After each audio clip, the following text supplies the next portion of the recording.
Breaking Down the Law is sponsored by Bdtl Injury Lawyers.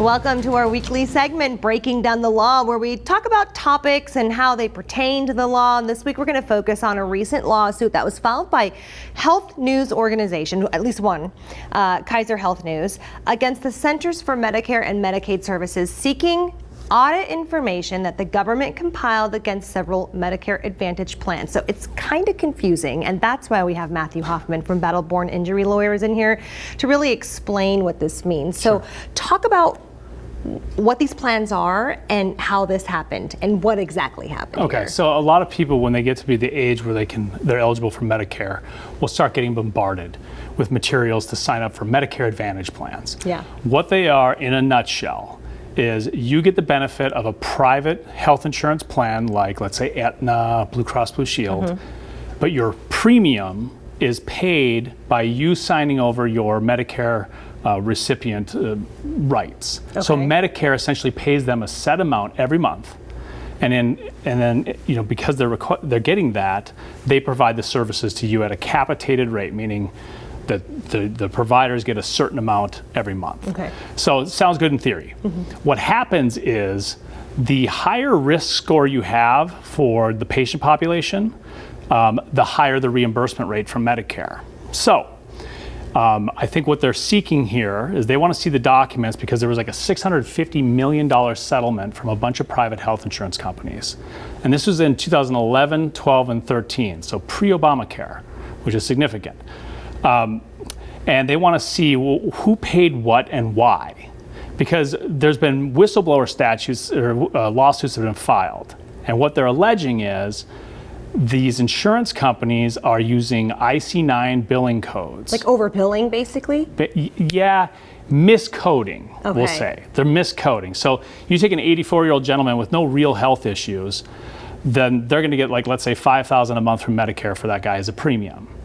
If, however, he is diagnosed per IC9 code with vascular disease, now it's $8,000 a month because he's a higher risk. He's going to need more treatment theoretically. You take that and you apply it across hundreds of thousands of patients. That adds up to a lot. Millions of dollars. So these people, in theory, if this is correct, don't actually have these issues? Correct. They're just lying. Yeah, exactly. They're artificially and putting inflating in fake codes saying, well, she has this or she has that, so they can get more money back because of that illness. Yes, and we know that because of these whistleblowers that have come forward. So how do you prove that, though? Okay, so this is an interesting concept in the law. So we have federal whistleblower statutes, solely different than what we're hearing about with President Trump and everything. Okay. So let's say that you're a doctor and you work for a medical group, or maybe it's an emergency medicine group, or you work at a hospital as a hospitalist, and you know that your facility is purposely using the wrong codes in order to get more reimbursements from Medicare. You go hire a private attorney, and you say, here's the documentation I have. Okay. There's no way the government could know this. I know this information. I'm an insider. The attorney files under seal a complaint on behalf of the whistleblower, who's anonymous, and on behalf of the government. Then it's sent to the government, to the Department of Justice, and if they review it and say, hey, this looks legitimate, they can intervene in the lawsuit, take it over, and then the whistleblower, and this is the incentive, if the government receives any kind of a settlement or recovery from the insurance company, the hospital, what have you, the whistleblower can get a reward of 15 to 25% of whatever's attained. And we were talking about hundreds of millions of dollars. Yeah.